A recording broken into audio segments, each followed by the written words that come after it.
So దేశవ్యాప్తంగా సార్వత్రిక ఎన్నికల ఫలితాలని మనం చూస్తున్నాం. ట్రెండ్స్ని మనం ప్రస్తుతం చూస్తున్నాం. ఒక పక్క దేశంలో జాతీయ స్థాయిలో ఎన్డీఏ కూటమి ప్రస్తుతం 294 స్థానాల్లో అభ్యర్థులు ఆధిక్యంలో కనిపిస్తూ ఉంటే, ఇండియా కూటమికి సంబంధించి 229 స్థానాల్లో ఆధిక్యంలో కొనసాగుతున్నారు అక్కడ అభ్యర్థులు. ఇతరులు 20 స్థానాల్లో ఆధిక్యంలో కొనసాగుతున్న పరిస్థితి. ఇక ఆంధ్రప్రదేశ్ రాష్ట్రం అసెంబ్లీ ఫలితాలను కనుక మనం చూసినట్టయితే 175 స్థానాలకు గాను 131 స్థానాల్లో టీడీపీ అభ్యర్థులు ఆధిక్యంలో కొనసాగుతున్నారు. ఇక్కడ మనం గమనించాలి, టీడీపీ కేవలం 144 కూటమి పొత్తుల్లో భాగంగా 144 స్థానాల్లో పోటీ చేస్తే 131 స్థానాల్లో టీడీపీ అభ్యర్థులు ఆధిక్యంలో కొనసాగుతున్నారు.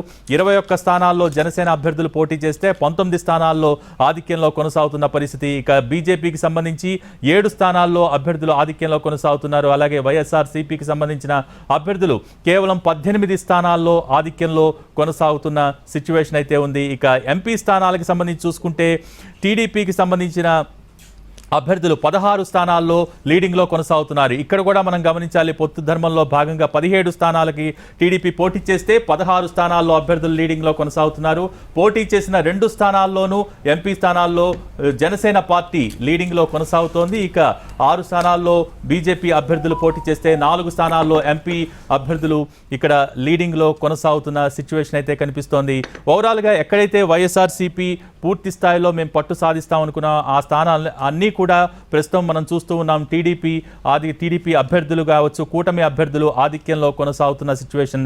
కేవలం 3 స్థానాల్లో మాత్రమే ఎంపీ అభ్యర్థులు, వైఎస్ఆర్సీపీకి సంబంధించిన ఎంపీ అభ్యర్థులు, ఒకటి రాజంపేట, అలాగే కడప, అలాగే తిరుపతికి సంబంధించిన ఎంపీ అభ్యర్థులు లీడింగ్లో కొనసాగుతున్నారు. రాజంపేటలో మిథున్ రెడ్డి, అలాగే కడపలో అవినాష్ రెడ్డి, తిరుపతిలో గురుమూర్తి ప్రస్తుతం ఆధిక్యంలో కొనసాగుతున్న సిచ్యువేషన్ అయితే కనిపిస్తోంది. అయితే ఈ సంఖ్య ఇంకా దోబూచులాడుతోంది. ఈ ఆధిక్యం రౌండ్లు మారేసరికి ఆధిక్యం కూడా మారుతున్న సిచ్యువేషన్. సో ఓవరాల్గా కూటమి సూపర్ హిట్ అయినట్టుగా మనం స్క్రీన్ పైన చూస్తూ ఉన్నాం. కూటమి మొత్తానికి కోస్తా జిల్లాల్లో కూడా మనం చూస్తూ ఉన్నాం, కూటమికే జయకొట్టారు. అటు గోదావరి జిల్లాలు కావచ్చు, మరోపక్క శ్రీకాకుళం, విజయనగరం, మొత్తం ఆ బెల్ట్ అంతా కూడా టీడీపీ అభ్యర్థులు పూర్తి స్థాయిలో తమ ఆధిపత్యాన్ని ప్రదర్శిస్తూ ఉన్నారు. పూర్తి స్థాయిలో అక్కడ కూటమి అభ్యర్థులకే మొగ్గు చూపారు ప్రజలు. ఇక కడపకి సంబంధించి చూసుకున్నా కూడా కడపలో 4 స్థానాల్లో కూటమికి సంబంధించిన టీడీపీ అభ్యర్థులు విజయకేతనాన్ని ఎగురవేసే దిశగా ముందంజలో ఉన్నారు.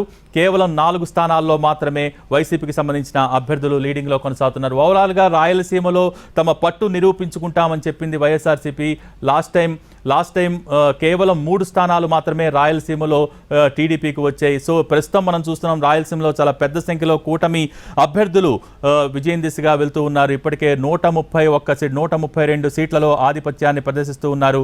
కేవలం 18 సీట్లకే వైసీపీ పరిమితమైన సందర్భం. అటు ఎంపీ స్థానాల్లోనూ కూటమిదే హవా కనిపిస్తోంది. ఇక పార్లమెంట్లో 15 స్థానాల్లో టీడీపీ, 2 చోట్ల జనసేన, 4 స్థానాల్లో బీజేపీ అభ్యర్థులు ముందంజలో ఉంటే కేవలం 3 ఎంపీ సీట్లలోనే వైసీపీ అభ్యర్థులు ఆధిక్యాన్ని ప్రదర్శిస్తున్న పరిస్థితి. ఇక కౌంటింగ్ కేంద్రాల నుంచి బయటికి వెళ్ళిపోతున్నారు వైసీపీ అభ్యర్థులు. ఒక పక్క లీడింగ్ మారుతున్న కొద్దీ 157 స్థానాలలో గెలుపు దిశగా కూటమి అభ్యర్థులు ముందంజలో కొనసాగుతూ ఉన్నారు. ఎగ్జిట్ పోల్స్ అంచనాలకు మించి ప్రస్తుతం కూటమి అభ్యర్థులు ఫలితాలను రాబట్టే పరిస్థితి. కేవలం ఒకే ఒక్క ఎగ్జిట్ పోల్ సర్వేలో 161 వస్తుందని చెప్పారు. ప్రస్తుతం 157 స్థానాల్లో కూటమి అభ్యర్థులు విజయం దిశగా ఆధిపత్యంలో ముందుకు దూసుకెళ్తున్న సిచ్యువేషన్ అయితే ఉంది. కోస్తా జిల్లాల్లో కూటమికి జనం జై కొట్టారు. ఇక మరోపక్క ఒక రకంగా టీడీపీ సునామీ అని చెప్పొచ్చు. ఎందుకంటే పోటీ చేసింది కేవలం 144